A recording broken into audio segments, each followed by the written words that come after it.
¿Cómo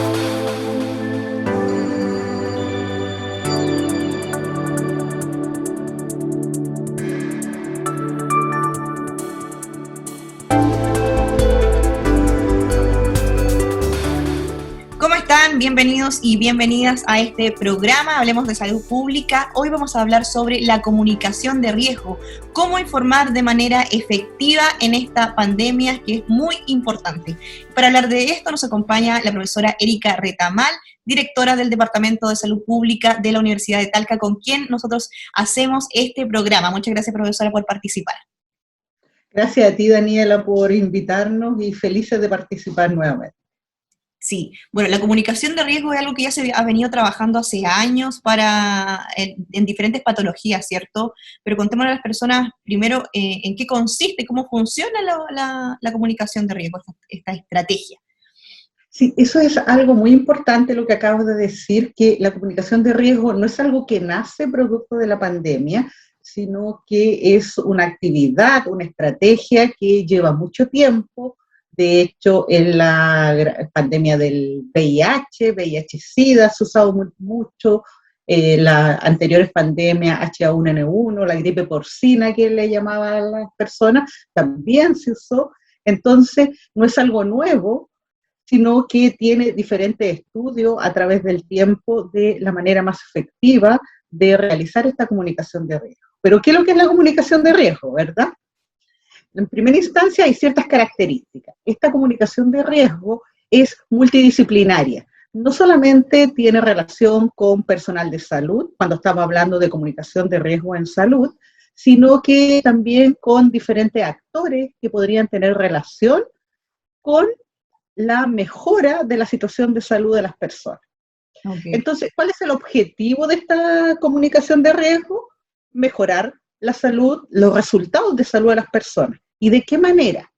Lo que hace la comunicación de riesgo es que busca influir, guiar, llegar a diferentes tipos de auditorio, a diferentes tipos de poblaciones, con la mejor información, con evidencia científica, y lo que busca es que las personas tomen las mejores decisiones para cuidar y preservar su salud. Claro. La Organización Mundial de la Salud, que es lo que nos comanda normalmente, define la comunicación de riesgo como una comunicación recíproca, multidireccional. Entonces, eso nos lleva a también no solamente el hecho de informar, sino que también de recibir desde la población sus aprehensiones, necesidades y expectativas. Perfecto. Son herramientas finalmente que se le entregan a las personas, sobre todo ahora en situación de pandemia, por ejemplo, cuando hablamos de autocuidado. ¿Actúa entonces la comunicación de riesgo de manera preventiva también? Claro, lo que lleva a la comunicación de riesgo es que para que las personas sientan la vulnerabilidad, se sientan vulnerables y de esta manera tomen acción para cuidar su salud. En el caso de la pandemia, en estos momentos, todo lo que nos dice es que por qué usamos mascarilla, entender claramente por qué las personas deben usar mascarilla y así, en forma consciente e informada, cada una usa mascarilla. En el caso de la comunicación de riesgo de VIH, la importancia de el uso de preservativos, por ejemplo, era fundamental. Y a eso queríamos llegar con la comunicación de riesgo. Claro, y la comunicación de riesgo, profesora, también informa sobre lo que es esta enfermedad, porque, claro, muchas veces les podemos decir a las personas hay que utilizar la mascarilla correctamente, lavarse las manos, pero si las personas quizás no entienden en qué consiste esta enfermedad o lo que es un virus, ¿también ahí hay que trabajar en eso? Claro, lo que nosotros tenemos se dice que la comunicación de riesgo tiene 3 importantes aspectos. Uno son los canales de comunicación, por donde informamos. E idealmente tiene que ser en diferentes medios audiovisuales, medios escritos y todo eso. Lo otro fundamental es la credibilidad de la persona que está dando el mensaje. Y eso es fundamental. Eso es muy importante. Exacto, que la persona sea creíble.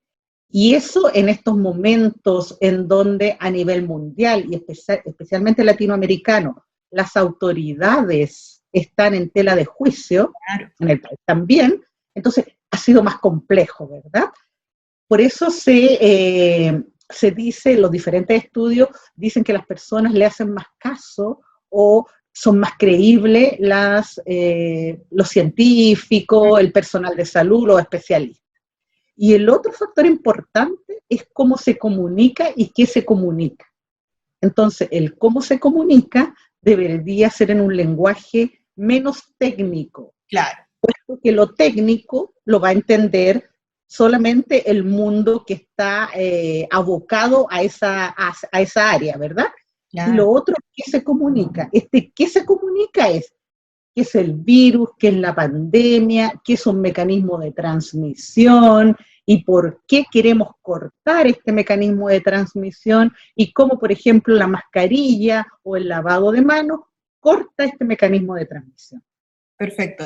Ahí nos quedó súper claro, entonces son varias aristas lo que tiene la comunicación de riesgo.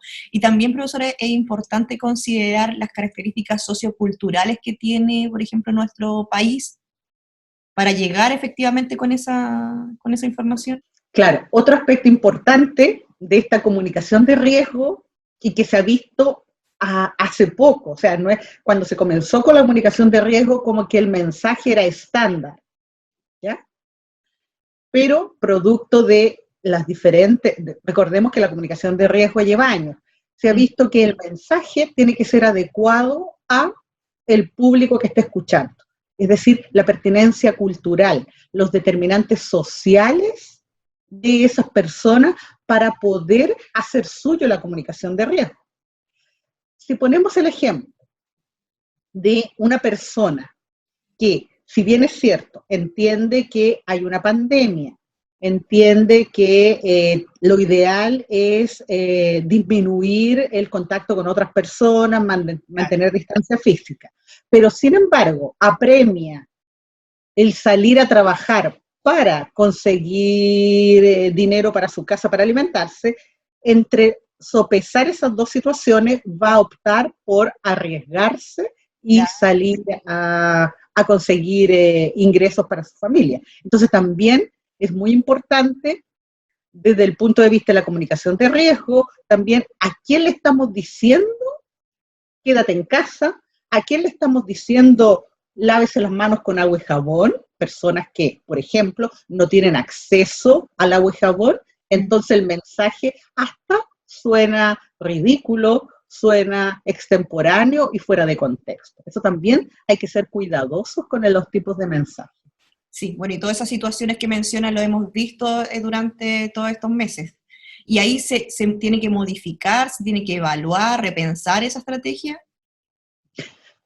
Claro, en todo momento entonces esta comunicación de riesgo tiene que estar siendo medida y tienen que haber hitos importantes. Si nosotras, por ejemplo, empezamos a analizar desde el inicio de la pandemia las diferentes frases, ¿ya? Las diferentes frases que han tenido diferentes autoridades y cómo han repercutido en las redes sociales, nos damos cuenta claramente cuáles son desafortunadas, ¿ya? Sí. Esto de hoy no sabíamos que vivían tan hacinados, es bastante desafortunado que una autoridad diga eso, que el virus se va a poner buena persona, desafortunado, mensajes desafortunados. Esto de culpabilizar a la población después de que suban las cifras diciendo, hoy tal región se ha portado mal, también es desafortunado. Entonces, siempre tiene que haber una evaluación permanente del mensaje que está dando la autoridad sanitaria o los diferentes actores y cómo repercuten en la población. Claro, y a propósito que lo menciona, ¿cuál es el rol que tienen que tener acá las autoridades y también, muy importante, los medios de comunicación masivos? Claro, en primera instancia, las autoridades tienen que tener un rol de, sobre todo, buscar, entregar información lo más fidedigna posible, lo más actualizada posible y con la mejor evidencia científica disponible. Como este fue un virus nuevo, al inicio hubo bastantes situaciones donde se entregaban mensajes como errados. Claro. Después se iba cambiando. Tiene evidencia científica. Entonces, las personas decían, uy, pero es que el mensaje cambió. Claro, porque la evidencia científica iba cambiando. Voy a poner el ejemplo del uso de mascarillas, ¿ya? En primera instancia empezamos y no era recomendable el uso de mascarillas. No sé si recuerdan las primeras semanas del virus y todo eso. O que el personal de salud tenía que tener la mascarilla. Se priorizaba al personal de salud. Después, cuando ya hubo evidencia que la transmisión era por gotitas, ¿ya? Estas gotitas y fuerte evidencia del contagio, ya se recomendó mascarillas de tela. Y salía en spot, ya, publicidad recomendando hacer mascarillas de tela. Hoy la evidencia científica nos señala que el uso de mascarillas es fundamental, pero el uso de mascarillas que tengan una cierta efectividad, como las mascarillas quirúrgicas o las mascarillas KN95, puesto que existe evidencia de que hay transmisión, aparte de por gotitas, por aerosoles. Este tipo de transmisión requiere mayor protección. Entonces, te das cuenta, este mensaje ha ido cambiando y eso es fundamental en la transmisión de la información. Otro aspecto importante, este cambio de evidencia tiene que ser señalado a la población, ¿ya? Porque si no, la población va a entender, uy, puro cambian, y no se entiende. Ahora ya no recomiendan mascarillas de tela, dejaron de dar ese comercial, ya, de mascarillas de tela. Entonces la gente no entiende por qué ahora mascarillas quirúrgicas y todo eso. O sea, hay que contextualizar, no solo entregar la información. Otro dato importante, por ejemplo, si nosotros consideramos esto de decir a diario la comunicación de las cifras. Claro. A diario comunicamos las cifras, pero sería importante también decirle a las personas el atraso en las cifras, ¿ya? Especialmente las lamentables muertes. Muchas veces las muertes que estamos comunicando no son del día anterior, sino que tienen un atraso de 7 días, entonces la situación de mortalidad va un poco más atrasada, que es obvio, que es lógico en todos los países, pero la persona que escucha la noticia piensa que la cantidad de muertos que se está dando ese día es del día anterior, sí, no de este atraso que hay en la cantidad de mortalidad. Y eso sería importante dentro de la comunicación de riesgo. Perfecto. Profesor, y ustedes, según su punto de vista, ¿cuáles son como las fuentes más confiables que se han visto en esta pandemia, a propósito de lo que mencionaba con las autoridades que muchas veces han estado cuestionadas o han perdido credibilidad? No sé si han habido figuras importantes en esta pandemia para entregar esos mensajes. Bueno, primero partamos por la evidencia científica. Los diferentes estudios que se han hecho dicen que señalan que a la población los especialistas son los que tienen mayor credibilidad, ¿ya? Más que las autoridades, sino que especialistas en su campo y todo eso. ¿Cuál es el problema de muchos y muchas especialistas? Es que hablan en lenguaje muy técnico y las personas no tienen las herramientas para entender lo que se está diciendo, y cuando no existen herramientas para entender lo que se está diciendo, se llega a todo esto de la pandemia que dicen mucho. No, es que es mentira. Yo he escuchado ahora último que muchas personas que la variante Delta también es mentira, que no están inventando cosas. Al principio las vacunas, el 5G, entonces cuando la población no llega a entender de qué se trata, empieza la desinformación y todos estos planes conspirativos y todo eso. Entonces, eso es mediante la evidencia, lo que señalan los estudios de la comunicación de riesgo. En el país, ¿qué se ha visto que son más creíbles? Claramente los diferentes voceros de instituciones que se han dedicado, diferentes grupos que se han dedicado a comunicar riesgo. Es importante lo que está haciendo Data COVID, e-COVID, ¿ya? Que son agrupaciones de especialistas de universidades que dan datos de comunicación de riesgo. Yo recomendaría mucho un programa los días sábados, es un programa de YouTube, de Data COVID, de una manera muy clara. Hay una primera parte donde sale un especialista, Ernesto Laval, donde explica de manera muy clara los datos, ¿ya? Entonces, ese es un buen programa de ver para tratar de entender mucho más eso. El rol que han tenido las especialistas y especialistas de diferentes universidades, tratando de explicar también de manera clara y amigable de qué se trata cada aspecto, también yo creo que ha sido fundamental. Sí, y bueno, que hemos visto mucho, ¿verdad?, en los medios de comunicación, diferentes personalidades. Sí, bueno, vamos a ir a tomar la recomendación para ver ese programa, que también puede llegar a mucho público joven que utilizan estas plataformas para informarse. Vamos a hacer una pequeña pausa, profesor, y al regreso también vamos a estar hablando de cómo influyen también las redes sociales en esto, o la sobreinformación. Hoy estamos en una era de la información y muchas veces desinformación, entonces ahí también es importante analizar. Vamos a una pausa y regresamos.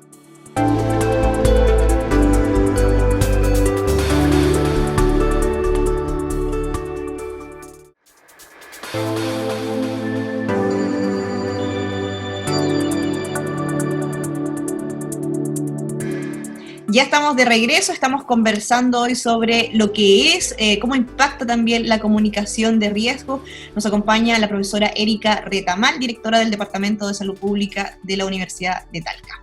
Profesora, le había dejado planteada una inquietud que tiene que ver con las redes sociales. Muchas personas se tienden a informar, que no está bien, por las redes sociales, o de repente en esta era de la información también hay mucha desinformación, que me imagino también puede influir ahí en algunas decisiones que pueden tomar las personas, o quizás más jóvenes, adultos, no sé si es como más generalizado. Claro, dentro de la comunicación de riesgo dijimos al inicio que un importante aspecto son los canales de comunicación. Entonces, puesto que es la autoridad sanitaria la que tiene que comunicar el riesgo y encargarse de cómo las personas toman su condición de vulnerabilidad y toman acciones para protegerse, las autoridades también tienen que comunicar por los diferentes medios de redes sociales. Entonces, tenemos que tener información de este tipo, y la hay, ya sea en Instagram, Twitter, Facebook y demás redes sociales. ¿Por qué? Porque en las redes sociales existe, como tú bien dices, exceso de información, sobreinformación. Y entonces tienen cabida los grupos antivacuna, los grupos que piensan o señalaban al inicio de la pandemia que esto era un invento, ¿ya? Si nos vamos a otra pandemia, por ejemplo, VIH-Sida, decían que era algo inventado para matar a cierto grupo de la población y todo eso. Entonces, es fundamental estar también con información fidedigna, basada en la mejor evidencia, también en las redes sociales, y de esta manera parar la desinformación, pero siempre considerando que el lenguaje tiene que ser entendible por la mayoría de la comunidad, y la recomendación también es usar mucha imagen visual, ya mucho mensaje visual que sea atractivo, atrayente, pero con información fidedigna. Claro, y también seguir las cuentas oficiales, los canales oficiales que están entregando esta información. Profesor, ¿usted cómo evalúa la comunicación de riesgo que ha habido durante este tiempo? Bueno, yo creo que hay dos fases en la comunicación de riesgo de la pandemia en este tiempo, o tal vez tres fases. En la primera instancia, al inicio de la pandemia, claramente había una actitud más bien autoritaria, poco amigable de la comunicación de riesgo por el anterior ministro, y bueno, y frases bastante desafortunadas, ¿verdad? Y eso lleva a ya veníamos con un problema de credibilidad en las autoridades, producto del estallido social y todo esto. Entonces, esto provocó también poca adherencia a las medidas o un poco de incredulidad. ¿Ya? Después, con el cambio de ministro y cambio de esquema, si nos fijamos también hubo un cambio de esquema, todos sentados, claro, y lo anterior eran parados, todos esos mensajes transmiten. Entonces, todos sentados era como más una charla cercana con la autoridad. Entonces ahí ya hubo una mejor adherencia y recepción de las personas. Sin embargo, esto de culpabilizar a las personas cuando suben o bajan los indicadores en una comunidad, no ayuda mucho, ¿ya? Hay mensajes también, todavía no queda claro esto que es sumamente importante en la comunicación de riesgo de, ya, las cifras que estoy dando hoy, por ejemplo, son exactamente hasta las 9 de la mañana de ayer, o hay un desfase porque la persona que se hizo PCR un día lunes, el informe epidemiológico va a aparecer un día miércoles. Yo creo que eso sería súper importante que la comunidad supiera. La cantidad de fallecimientos, que siempre son lamentables, ¿verdad? Hay un porcentaje que son fallecimientos con PCR positiva, pero otro porcentaje importante que son fallecimientos de pacientes de COVID probables, ¿ya? Y eso también deberían ser informados. Yo creo que ahí yo pondría más énfasis en transparentar aún más las cifras de fallecimientos, puesto que solamente se informan los fallecimientos con PCR positiva y no los fallecimientos de casos sospechosos o probables, de personas que no se les hizo PCR porque eran contacto estrecho de algún paciente con PCR o que toda la sintomatología era concordante con la enfermedad COVID, pero no se le alcanzó a hacer PCR y todo eso. Entonces, esos factores creo que son importantes. Sí. Y hay múltiples desaciertos en la comunicación de riesgo. Recuerden que el año pasado no hablábamos de nueva normalidad y todo eso. Pero este año, como que esas frases tan desafortunadas han ido disminuyendo. Claro, sí, lo que pasó también en el verano con las vacaciones, en ese periodo también ahí se cuestionó bastante. Y ahora que estamos en una situación de más calma, que los contagios han disminuido, ¿cómo se debe transmitir la comunicación de riesgo? ¿Se debe también cambiar un poco la estrategia o no? En estos momentos, o sea, hay que ser claros que la pandemia no ha acabado. No. Yo creo que eso hay que empezar con el mensaje de que no se ha acabado esta pandemia, que vamos a seguir usando mascarilla por un buen tiempo más. Insistir que el uso de mascarilla, por ejemplo, ahora que está aprobada la transmisión por aerosoles, es mucho más importante, ¿ya? Ya sabemos la real importancia que tiene la ventilación de los espacios, sí. Porque si nosotros nos acordamos, el año pasado no se hablaba mucho de ventilación de espacios. No. La ventilación de espacios es a raíz de que se probó la transmisión por aerosoles. ¿Ya? Estas gotitas que permanecen en el espacio más allá de un cierto tiempo. Entonces, insistir en eso, entonces se ha insistido, pero no se le ha dicho a las personas por qué estamos insistiendo en la ventilación de espacios. Y eso sería aconsejable dejar transparentar por qué ese mensaje cambió. Y en estos momentos hay muy pocos casos, ¿verdad? Ese es un hecho. Sin embargo, no sabemos cuántos de esos casos son de variante Delta. Y eso es lo que nos tiene que tener a la expectativa, puesto que la variante Delta es el doble de contagiosa que otra variante. Cuando hablamos del doble de contagiosa, estamos refiriéndonos a que si una persona, decíamos al inicio de la pandemia, si una persona con COVID es capaz de contagiar a 2 o a 3 personas más, y estas a su vez a 2 o 3 personas más, una persona con variante Delta es el doble de contagiosa, por lo tanto es capaz de contagiar a 4 o a 6 personas. Claro. ¿Ya? Por eso es importante esta variante Delta. Y no tenemos certeza cuántos de, por ejemplo, los 400 y tantos casos que hay son de variante Delta. Y eso nos tiene que tener a la expectativa y seguir con las medidas de prevención y autocuidado. Ya, por ahí entonces es como el camino, la guía, seguir insistiendo en las medidas preventivas de autocuidado también, que esta pandemia no sabemos cómo va a ir evolucionando con el tiempo. Claro. Y insistir, las personas que aún son reticentes a la vacunación, insistir por qué es importante esta vacunación. Si hay mayor cantidad de personas vacunadas, hay menos circulación del virus. Si hay menos circulación del virus, hay menos probabilidad de nuevas variantes. Y ya sabemos lo que están causando estas nuevas variantes. ¿Ya? Sí, profesora, a propósito que lo menciona de manera general, ¿qué lecciones son las que debemos aprender de esto para el futuro, para enfrentar otro tipo de crisis sanitaria, o bueno, aunque a pandemia, o sea, estamos viviendo todavía la pandemia? Yo creo que lecciones fundamentales para el país es la importancia de un sistema sanitario fortalecido. ¿Ya? Otro aspecto importante, la importancia de la ciencia en acontecer nacional.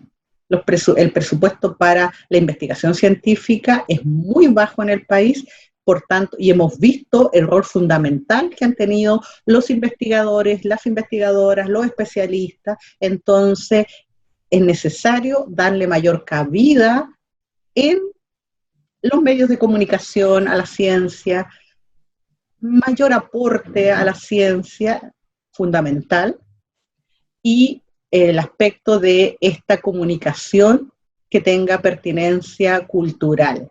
Y para eso necesitamos no solamente especialistas con una mirada, con un enfoque biomédico, sino que especialistas con un enfoque biopsicosocial que considere aspectos antropológicos, psicológicos, emocionales y sociales de la población, puesto que todos estos determinan las conductas a seguir. No solamente el mensaje, sino que todos los demás aspectos que van a condicionar las conductas en salud. Entonces, esta comunicación de riesgo tiene que ser un aspecto importante también en la formación de futuros profesionales de la salud. Perfecto, sí. Bueno, hay un capítulo muy interesante donde hablamos de la percepción de riesgo. Si ahí las personas lo quieren ver, ya está en nuestra página web, que es donde hablamos con la profesora Giselle Davis. Que ahí nos explica. Claro, por ejemplo, el aspecto antropológico, ¿verdad? Lo que tiene que aportar las humanidades, todas las ciencias sociales y las humanidades a las conductas, a cómo actuamos en salud, es fundamental. Sí, ahí hay muchas recomendaciones y un análisis muy interesante del tema. Profesora, se nos acabó el tiempo y le queremos agradecer, no sé si tiene algún mensaje, algo que decir, pero ha sido como muy asertivo su información y también hemos quedado súper claro con lo que es y el impacto que tiene que tener la comunicación de riesgo. Claro, en el fondo esto es muy importante, democratizar el conocimiento.